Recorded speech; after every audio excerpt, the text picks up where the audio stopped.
أعوذ بالله من الشيطان الرجيم. بسم الله الرحمن الرحيم. إذا السماء انفطرت وإذا الكواكب انتثرت وإذا البحار فجرت وإذا القبور بعثرت علمت نفس ما قدمت وأخرت. يا أيها الإنسان ما غرك بربك الكريم الذي خلقك فسواك فعدلك في أي صورة ما شاء ركبك. كلا بل تكذبون بالدين وإن عليكم لحافظين كراما كاتبين يعلمون ما تفعلون. إن الأبرار لفي نعيم وإن الفجار لفي جحيم يصلونها يوم الدين وما هم عنها بغائبين. وما أدراك ما يوم الدين ثم ما أدراك ما يوم الدين يوم لا تملك نفس لنفس شيئا والأمر يومئذ لله. صدق اللہ العظیم. جب آسمان پھٹ جائیں گے اور ستارے جھڑ پڑیں گے اور سمندر ابل پڑیں گے اور قبریں اکھیڑ دی جائیں گی، جان لے گا ہر نفس کہ اس نے کیا آگے بھیجا اور کیا پیچھے چھوڑا. اے انسان، تجھے کس چیز نے دھوکے میں ڈال دیا اس کریم رب کے بارے میں؟ وہ اللہ جس نے تجھے پیدا کیا اور تجھے برابر کیا اور ایسی صورت میں جس صورت میں تجھے چاہا ترتیب دیا. ہرگز نہیں، بلکہ تم تو جھٹلاتے ہو قیامت کے دن کو، اور بے شک تم پر البتہ نگہبان مقرر ہیں. وہ لکھنے والے عزت والے ہیں، جانتے ہیں جو تم کرتے ہو. بے شک نیک لوگ البتہ نعمتوں میں ہوں گے اور بے شک نافرمان لوگ البتہ جہنم میں ہوں گے. داخل ہوں گے اس جہنم میں قیامت والے دن، اور وہ اس جہنم سے دور رہنے والے یا بچنے والے نہیں ہیں. اور آپ کو کیا معلوم کہ کیا ہے قیامت کا دن؟ پھر آپ کو کیا معلوم کہ کیا ہے قیامت کا دن؟ یہ وہ دن ہے جس دن کوئی نفس کسی دوسرے نفس کے لیے کچھ بھی مالک نہیں ہوگا، اور اس دن حکم صرف اللہ کا ہوگا. یہ سورۃ الانفطار مکی سورت ہے. اللہ رب العزت نے اس سورت کے اندر بھی قیامت کے منظر کو بیان فرمایا. جیسا کہ اس سے پچھلی سورت التکویر کے اندر بھی اللہ نے قیامت کا منظر بیان کیا شروع کے اندر کہ اذا الشمس کورت، سورج بے نور ہو جائے گا. وَإِذَا النُّجُومُ انْكَدَرَتْ، اور ستارے ماند پڑ جائیں گے، ان کی روشنیاں ختم ہو جائیں گی.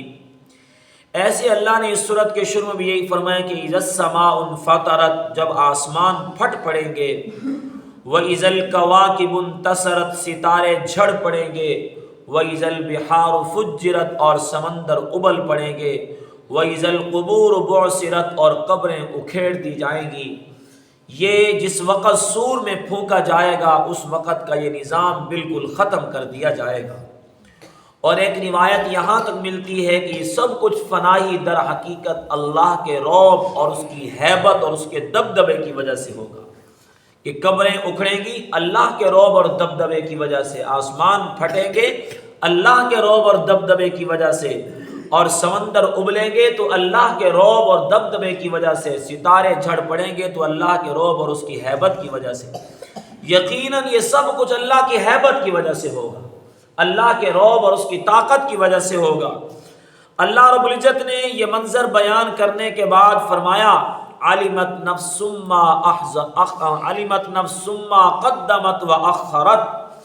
یہ سارا منظر دیکھنے کے بعد ہر انسان معلوم کر لے گا کہ میں آگے کے لیے کیا لے کر آیا ہوں اور پیچھے کیا چھوڑ کر آیا ہوں. یعنی اپنے قیامت والے دن جنت میں جانے کے لیے کون سے اعمال لے کر آیا ہوں اور پیچھے دنیا کے اندر اپنی آخرت کے لیے جہنم کے لیے کون سے گناہ چھوڑ کر آیا ہوں. تو یقیناً جب انسان کے سامنے نام اعمال پیش کیا جائے گا تو ہر انسان اپنا فیصلہ خود کر لے گا. اور اللہ رب العزت پھر انسان سے خطاب کرتے ہیں کہ یا ایھا الانسان ما غرک بربک الکریم. اے انسان تجھے کس چیز نے اس کریم رب کے بارے میں دھوکے میں ڈال دیا.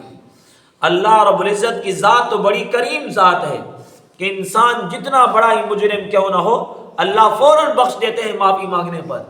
مفسرین فرماتے ہیں کہ یا ایھا الانسان سے مراد خطاب جو اللہ نے کیا یہ کیونکہ مکی صورت ہے، فرمایا کہ اس سے مراد امیہ بن خلف ہے، یہ اس سے مراد ابو جہل ہے. کہ اللہ رب العزت ایسے لوگوں کو خطاب فرما رہے ہیں جو اللہ کی ذات کے بارے میں بالکل غافل ہیں، دھوکے میں پڑے ہوئے ہیں. حضور علیہ السلام نے اس آیت کو تلاوت کیا یا ایھا الانسان ما غرک بربک الکریم، اور پھر فرمایا کہ انسان کو جس چیز میں دھوکے میں ڈال دیا فرمایا انسان کی وہ جہالت ہے. اس جہالت نے انسان کو دھوکے میں ڈال دیا. حضور علیہ السلام کے دنیا میں تشریف آوری سے پہلے مکہ کی جو حیثیت تھی، مکہ کی جو حالت تھی نا، یہاں کے لوگوں کی بالکل بگڑی ہوئی حالت تھی. ہر قسم کے اندھیروں کے اندر یہ لوگ ڈوبے ہوئے تھے اور خصوصاً ان پر جہالت کا بہت بڑا اندھیرا تھا. جہالت یہ تھی کہ یہ لوگ اللہ کی ذات کے بارے میں ناواقف تھے. جاہل اس کو کہتے ہیں جو ناواقف ہو، جسے علم نہ ہو، جسے معلوم نہ ہو. لہٰذا یہ لوگ اللہ کی ذات کے بارے میں بالکل ناواقف تھے، جاہل تھے. اللہ رب العزت نے ان لوگوں پر بڑا احسان کیا، حضور صلی اللہ علیہ وسلم جیسے پیغمبر کو ان لوگوں کے لیے مبعوث فرمایا. لیکن یہ لوگ اسی جہالت کے اندھیرے میں ڈوبے رہے، پھر بھی ہدایت کی طرف نہ آئے. اللہ نے پھر سوال کیا کہ اے انسان تجھے کس چیز نے دھوکے کے اندر ڈال دیا ہے. اور ایک اللہ والے سے کسی نے پوچھا، حضرت عیاض بن فضیل رحمہ اللہ کا نام ہے، کسی نے پوچھا حضرت اللہ رب العزت آپ سے اگر قیامت والے دن پوچھ لیں کہ اے بندے تو گناہ کرتا تھا تو کس چیز کی وجہ سے دھوکے میں پڑ کر گناہ کرتا تھا؟ فرمایا میں اللہ سے کہوں گا یا اللہ تیری پردہ پوشی اور تیرا لوگوں کے لیے ڈھیل دینا، اس چیز کی وجہ سے انسان دھوکے میں پڑ گیا. یقیناً اللہ کی جو پردہ پوشیاں ہیں انسان یہ سمجھتا ہے کہ جو ہے نا میں نے جو جرم کیا کسی کو پتہ بھی نہیں چلا، یہ اس کی پردہ پوشی، انسان مزید جرم کرتا ہے. لیکن در حقیقت اللہ کا یہ پردہ ڈالنا اور انسانوں کو ڈھیل دینا یہ بھی انسان کے لیے ہدایت کا ایک بہانہ بنانا ہوتا ہے. چلو آج نہیں تو کل، کل نہیں تو پرسوں، کسی بہانے سے انسان ہدایت کے اندر آ ہی جائے گا.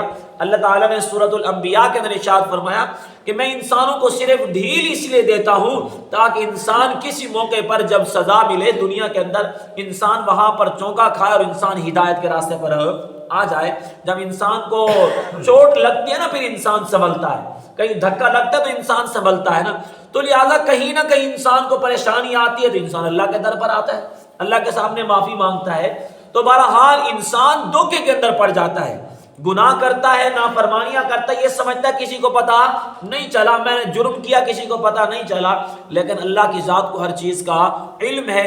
اس لیے اللہ نے آگے فرمایا کہ کلا بل تکذبون بالدین وان علیکم لحافظین کراما کاتبین. تمہارے اوپر میں نے نگران مقرر کیے ہوئے ہیں، میں نے نگہبان مقرر کیے ہوئے ہیں. وہ ایسے فرشتے ہیں کرامن کاتبین جو عزت والے لکھنے والے ہیں. یعلمون ما تفعلون، تم جو کچھ بھی کرتے ہو سب کچھ لکھ لیتے ہیں. لہذا انسان گناہ کرنے کے بعد یہ مت سمجھے کہ کسی کو پتا نہیں ہے، ہر چیز کا علم اللہ کے پاس ہے. انسان جتنا بھی چھپ جائے لیکن اللہ کی ذات سے نہیں چھپ سکتا. تو اللہ رب العزت نے انسان کو خطاب کرنے کے بعد فرمایا الذی خلقک فسواک فعدلک، کہ اس اللہ نے تجھے پیدا کیا اور بڑے خوبصورت انداز سے، کہ فی ای صورت ما شاء رکبک، جس صورت میں تجھے چاہا اسی صورت میں تجھے بنا دیا.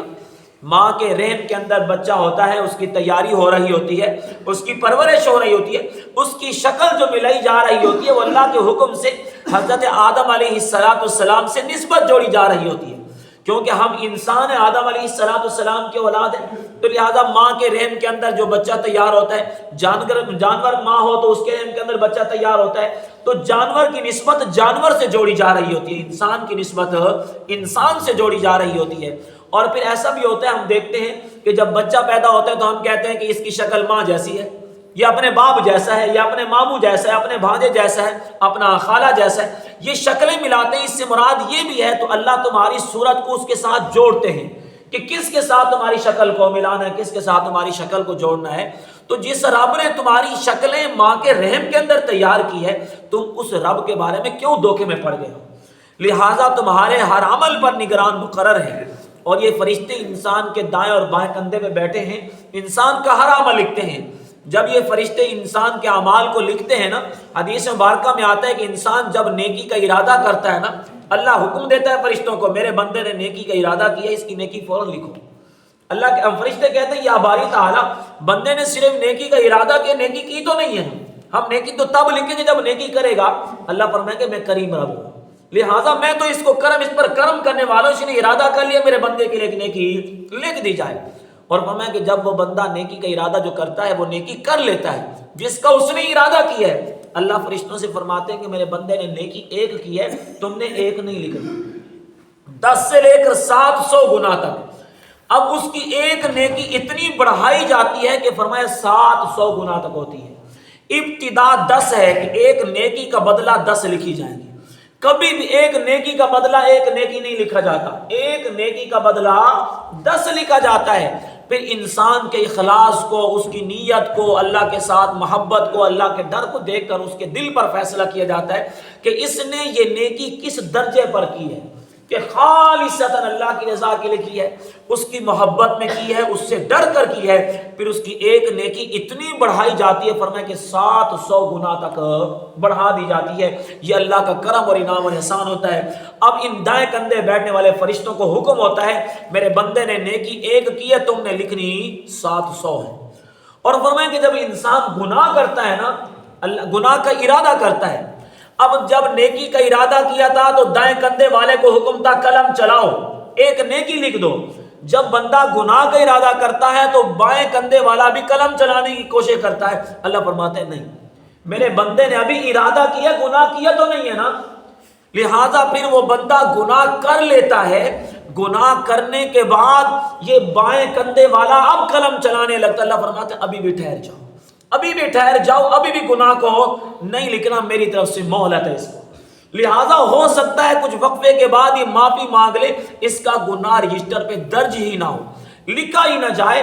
فرمایا کہ لکھنے سے پہلے بھی اللہ مہلت دیتے ہیں۔ فرمایا اگر انسان وہ گناہ معافی نہیں مانگتا اس گناہ کی، اب فرشتے کو حکم ہوتا ہے صرف ایک لکھنا ہے، 10 نہیں لکھنے، 700 نہیں لکھنے۔ یہ اللہ کا ہم پر انعام دیکھو، اس کی کرم نوازیاں دیکھو کہ انسان نیکی کا ارادہ کرے تو نیکی لکھی جائے، کر لے تو 700 لکھے جائیں، گناہ کا ارادہ کرے تو نہ لکھا جائے، گناہ کر لے تو مہلت دی جائے، اور فرمایا کہ پھر اس کے بعد بھی لکھا جائے تو صرف ایک لکھا جائے۔